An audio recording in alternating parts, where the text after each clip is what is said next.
In today's video, we're going to talk about being a shorter rider and how to get on a big bike.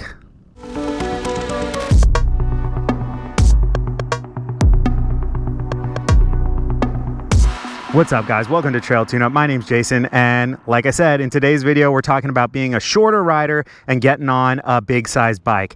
Now, I'm 6 feet tall. I think in boots, I'm 6'1" or 6'2", but I have a long torso and a 30-inch inseam. So, I would say that I am a little bit on my tippy toes. If you cannot touch the ground at all on your bike, there are a couple options that you have. First option would be to loosen up your triple clamps and slide your suspension upwards. I wouldn't recommend doing this too much because you are going to throw off the balance of the bike.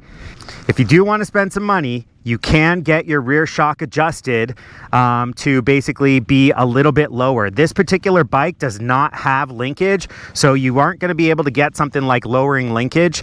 But if you are going to lower your triple clamps, I would say any more than half an inch, you're going to definitely want to adjust your rear shock as well. Otherwise, you're throwing off the balance of the bike, and it's just not going to feel right.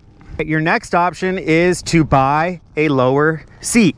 This is a standard height seat, so nothing that I can really show you there. What some people do is they remove their seat, they take out all the staples, they remove the seat cover, and they actually shave down this part of the seat.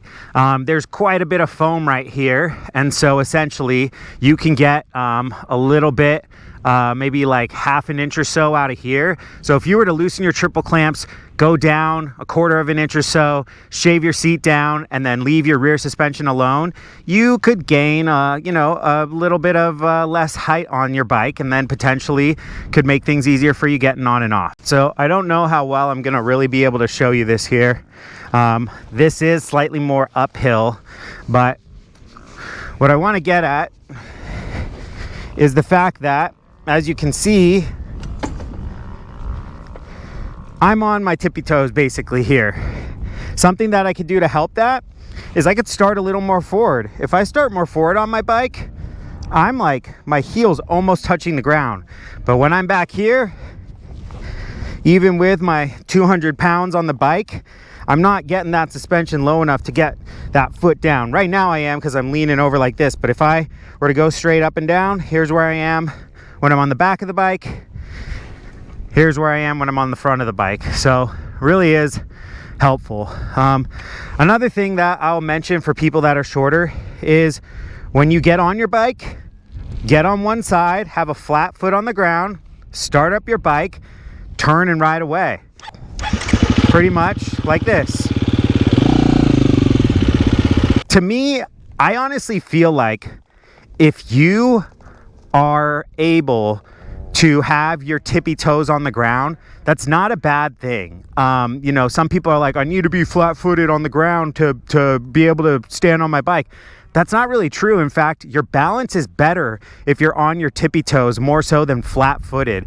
It really brings the center of gravity on the bike and really kind of makes you, before you get going, really make sure you're centered. If you're flat-footed and your full weight is on the ground, you might be slightly off center, and then when you go to take off, all of a sudden your bike will go off to the side. So, keep that in mind. If you guys found this video helpful or informative in any way, please consider dropping a like, a comment, and subscribing to the channel. If you have any tips or tricks for getting on your bike and being a shorter rider or having a shorter inseam like myself, then please let me know in the comments.